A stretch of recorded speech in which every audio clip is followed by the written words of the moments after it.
Sveiki. Esame naujame projekte. Čia yra 41,5 kvadratinio metro butas mūrinėme name.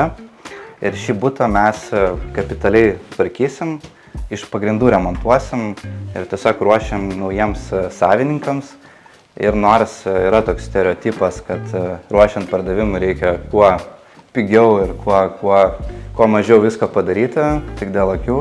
Bet mūsų požiūris yra visai kitoks, mes tikrai norėsim kaip tik kuo įmanoma geriau padaryti, iš esmės viską keisim, bet tuo pačiu žinoma ir bandysim efektyviai išnaudoti visą biudžetą. Ir mums tikrai įdomus šitas projektas, tikiuosi ir jums bus įdomus, tai kviečiu pasižiūrėti, kaip mums seksis su visais darbais. Tai visų pirma, mes iš esmės keisim išplanavimą.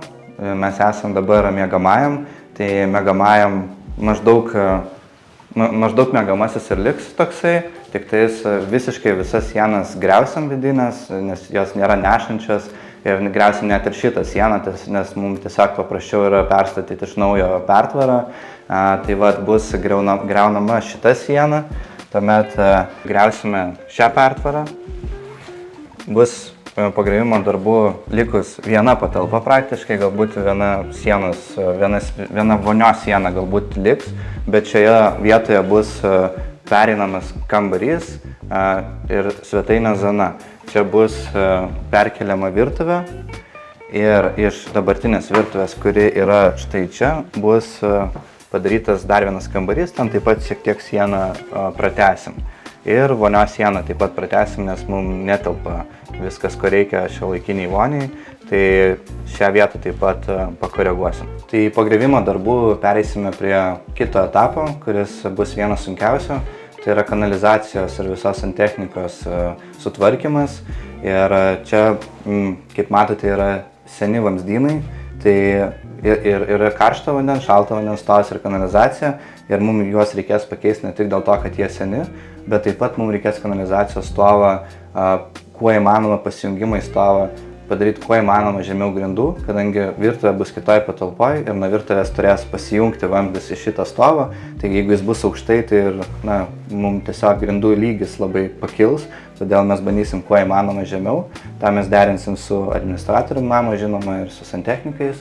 O ar kaimynai norės prisijungti prie darbų, tai mums šiuo atveju nėra aktualu. Jeigu tai būtų ne pirmas aukštas, tai tada jau būtų aktualu, nes reikėtų su apatiniu kaimynu derinti viską, nes tai yra susijusi dalis.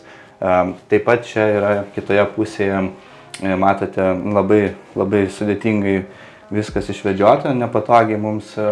Čia yra senas gyvatukas, jis yra prijungtas prie centrinio šildymo, jisai veikia tik tais kartu su šildymo sezonu, kartu su centriniu apšildymu ir jisai yra visiškai nepatogioje vietoje ir mes svarstysime, ką daryti. Galbūt paimsim kombinuotą gyvatuką kartu su elektra, galbūt mes jo apskritai atsisakysime, galbūt pajungsim šitą, tiesiog eigoje pasimatys.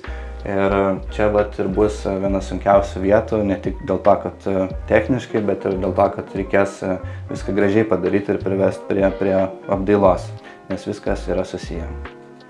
Toliau pereisime prie elektros darbų ir nors elektros instaliaciją vidinę pakeisti mūrinėme name tikrai nėra sudėtinga, nes plytos yra minkštos, palyginti su blokiniu namu, kas yra siaubinga daryti elektrą. Bet čia vis tiek bus daug niuansų, kadangi mes svarstome padaryti grindinį šildymą, norime paeksperimentuoti, tam reikalinga didesnė galia ir nežinom, ar pavyks susitarti su namo administratorium, ar bus techninės galimybės pakelti galingumui. Jeigu nebus, tai vėlgi keisis planai, nebus tada grindinio šildymo ir galbūt net ir kaitlentės negalėsime elektrinės padaryti, nes planas yra atsisakyti dujų ir padaryti elektrinę kaitlentę. Tai jeigu nepavyks padidinti galios, tai tada vėlgi reikės galvoti, kaip šitą visą grožį perkelti į virtuvės zoną, kuri yra visai kitam gale.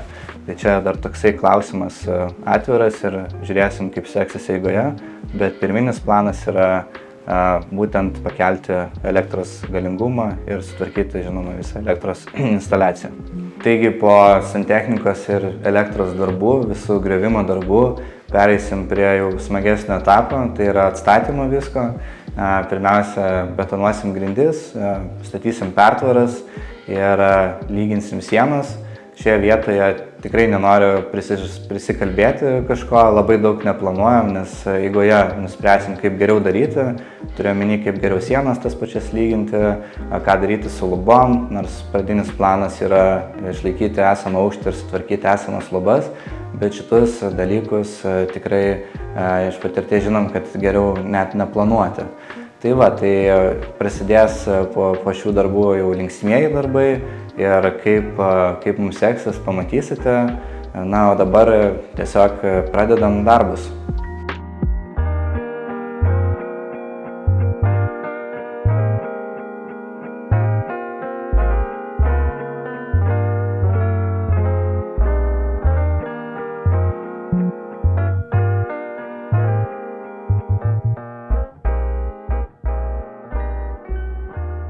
Sveiki sugrįžę po darbų, maždaug 3 mėnesiai praėjo nuo starto ir kviečiu pažiūrėti, ką mums pavyko padaryti šio 41 kvadratinio metro buto, o mums pavyko, manau, nemažai, nes padidinom kambarių skaičių ir išplanavom praktiškai viską, taip pat atnaujinom viską, ką įmanoma ir galim pasižiūrėti, kaip mums sekėsi.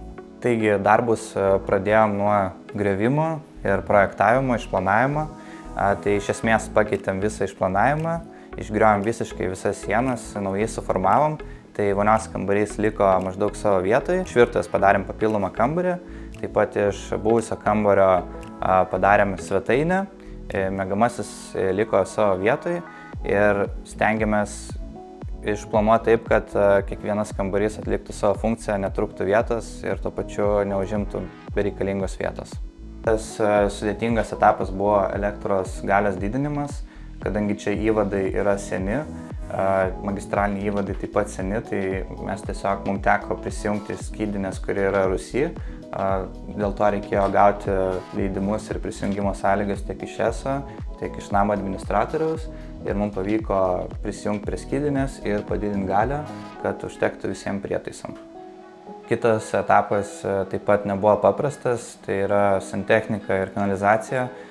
Ir senoji statyba visą laiką tai yra keblu, nes tu esi priklausomas nuo kaimynų, bet kadangi čia pirmas aukštas, tai mes pasikeitėm atkarpą nuo rūsio iki antro aukšto, kadangi antro aukšto kaimynai nesutiko keisti, nes stovas yra giliai sienai, tai tikrai nebuvo logiška jo keisti, bet mes palikom prieigą ateityje. Ir taip pat dėl kanalizacijos tai buvo gyvatukas nemaža problema, nes jis buvo prie centrinio šildymo prijungtas ir reikėjo jį perkelti į kitą vietą. Ir virtuvės zona taip pat, kuri yra kitoj erdvėj. Tenais taip pat turėjom ne tik vamzdynus, kas nėra taip sunku, bet ir kanalizaciją pravesti. Bet galiausiai viską pavyko padaryti ir saugojom grindų aukščius ir turim štai tokią vonią. Šiame bute taip pat atlikome nestandartinį sprendimą. Ir aš pirkdamas šitą butą žinojau, kad jis yra labai šaltas, nes jis yra pirmam aukšte ir kampinis. Todėl aš buto minusą norėjau paversti pliusu ir dėl to įrengiau grindinį šildymą elektrinį, kuris yra pilnai autonominis, jį galima įjungti, išjungti, kada tik tais nori. Ir mes kiekvienam kambarį įrengiam, kiekvienoj zonai grindinį šildymą. Jeigu norėtumėt, kad mūsų komanda pasirūpintų jūsų turtu ir atliktų panašų ar tokį pat remontą, tai galite drąsiai susisiekti ir kaip pavyzdys šio buto kaštai bendrai paėmus su visais darbais, medžiagom, buitinė technika, baldais ir visom kitom išlaidom buvo apie 35 000 eurų. Ačiū, kad žiūrėjot ir jeigu patiko šitas įrašas, tai prašau palaikinti, tai padėsit man. Ir taip pat kviečiu prisijungti prie socialinių tinklų kanalų, YouTube, Instagramo, nes jeigu domitės nekilnojamų turtų investicijom, tai tikrai gali būti naudinga, nes ateityje pasiūlysiu galimybių kartu investuoti arba tiesiog įdomių ar gerų sandorių.